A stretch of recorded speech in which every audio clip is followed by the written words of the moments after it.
रुपया महीना आएगा और बड़े आराम से बाहर हॉस्पिटल खोलेंगे और जिंदगी मजे से गुजार लेंगे। एक छोटा बैंक नहीं सोचता।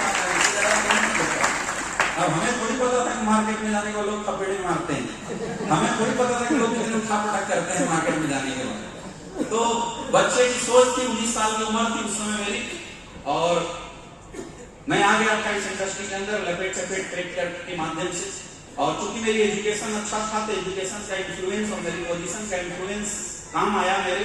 और मैं जिससे बात करता था उसको जब मैं अपने प्रोफाइल के बारे में बताता था और ये बताता था कि मैं डायरेक्ट सेल इंडस्ट्री में काम करता हूँ, इसमें ऐसे ऐसे है, इसमें कुछ नहीं करना चाहिए, एक बार जीवन में प्रोडक्ट लेना, 2 बनाने हैं और लाखों रुपए कमाने हैं। ये बात सुनने के बाद बहुत सारे लोग हमारे साथ आने शुरू हो गए, लेकिन इसमें कुछ सीरियस लोग भी आ गए जिन्होंने मेरे मजाक की बात को बड़ा सीरियस लिया।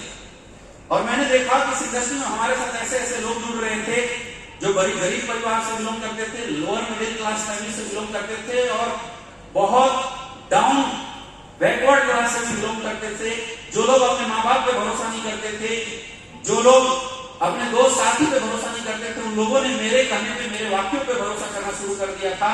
और लोगों के अंदर एक आशा जगाने का काम मैंने कर दिया गलती से कि हाँ तू भी करोड़पति बन सकता है, तेरी भी जिंदगी बन सकती है। और जब ऐसे कुछ लोग आपके जैसे इस बिजनेस में आने के बाद प्यार मोहब्बत दिखाना शुरू किए, लोगों की आशाएं मैंने खुद के ऊपर देखी, तो मुझे ऐसा अनुभव हो गया कि शायद परमात्मा मेरे से जीवन में कुछ और ही कराना चाहते हैं। उसमें बनारस के अंदर था मैं, और मुझे ऐसा फील हुआ कि शायद काशी विश्वनाथ मेरे से कुछ और ही कराना चाहते हैं। लोगों की सेवा तो करवाना चाहते हैं, लेकिन मुझे लग नहीं रहा है कि दवा और पर्ची लिख के कराना चाहते हैं। किसी और कारण से हो सकता है परमात्मा मुझे लोगों के पास ला रहे हैं। मैंने ऐसे ऐसे लोगों को देखा जिनके घर में 2 वक्त के खाने की रोटी नहीं थी, वो हमारी इंडस्ट्री में आने के बाद ऑडी BMW के सपने देख रहे थे, और सिर्फ इसलिए देख रहे थे क्योंकि उन्हें ऐसा लग रहा था कि अगर सर मेरे साथ है तो मेरी जिंदगी बदल जाएगी। ऐसा मुझे फील हो रहा। मैंने ऐसे ऐसे महिलाओं को देखा जिनका घर परिवार से साथ छूट गया था, बच्चे पालने मुश्किल हो रहे थे, लेकिन इस बिजनेस में आने के बाद जब 2-4 हजार रुपए कमाए, उनका एक विश्वास लग गया था और उन्हें ऐसा समर्पण उन्होंने इस इंडस्ट्री में हम लोगों के प्रति दिखाई थी कि उनके समर्पण को देखने के बाद लगता था कि ये इंसान भगवान पे उतना भरोसा नहीं करता जितना मेरे ऊपर भरोसा कर रहा है। तो जब लोगों की ऐसी फीडबैक आने लगी, कोई बोलता था सर आप रहोगे तो बहुत बड़ा हो जाएगा, मुझे ऐसा लगा कि शायद गलती से ही सही विधाता ने कुछ अलग काम में मुझे डाल दिया और मैंने इसको अपनी रिस्पॉन्सिबिलिटी समझी। मुझे लगा कि अब लोगों की करियर को बनाना मेरी रिस्पॉन्सिबिलिटी है, लोगों के लिए जीना, लोगों के लिए मरना, ये मेरी रिस्पॉन्सिबिलिटी। क्योंकि अपने लिए, खुद के लिए, अपने परिवार के लिए तो जानवर भी पैसा कमाता है। यस सर, जानवर भी काम करके रोटी का जुगाड़ कर लेता है। पैसे कमाने का मतलब रोटी का जुगाड़ करना। तो रोटी का जुगाड़ अपने और अपने परिवार के लिए तो जानवर भी कर लेता है।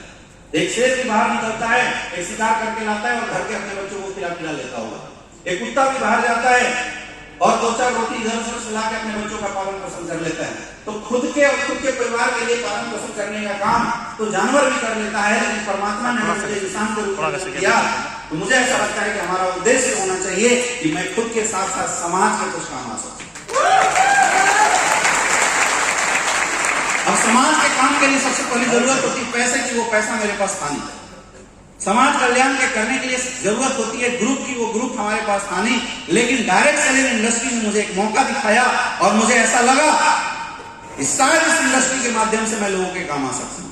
और इसीलिए मेरे दोस्त, मैंने ये प्रण लिया और मैंने ये निर्णय लिया कि मैं इस इंडस्ट्री को अपना करियर बनाऊंगा।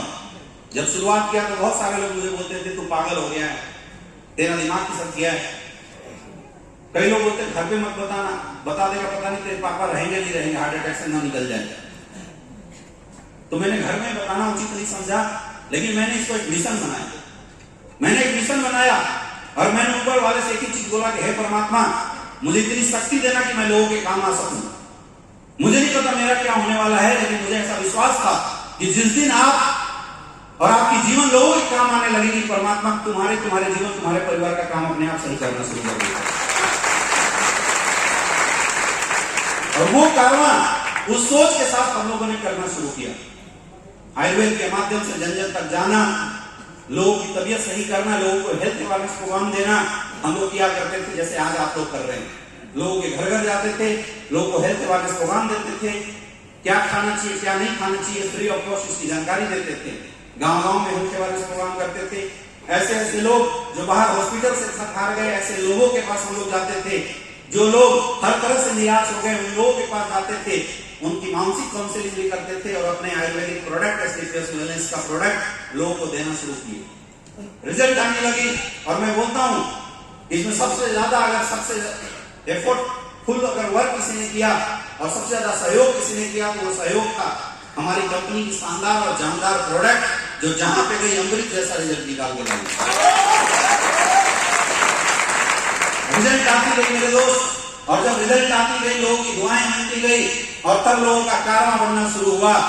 जहां लोगों के सपने दिखाया करते थे कि तेरे घर में भी गाड़ी आएगी, तेरे यहां भी लग्जरियस गाड़ी आएगी, वो सारे सपने धीरे धीरे पूरे हो गए। जीरो की शुरुआत कब? 7.5 साल के अंदर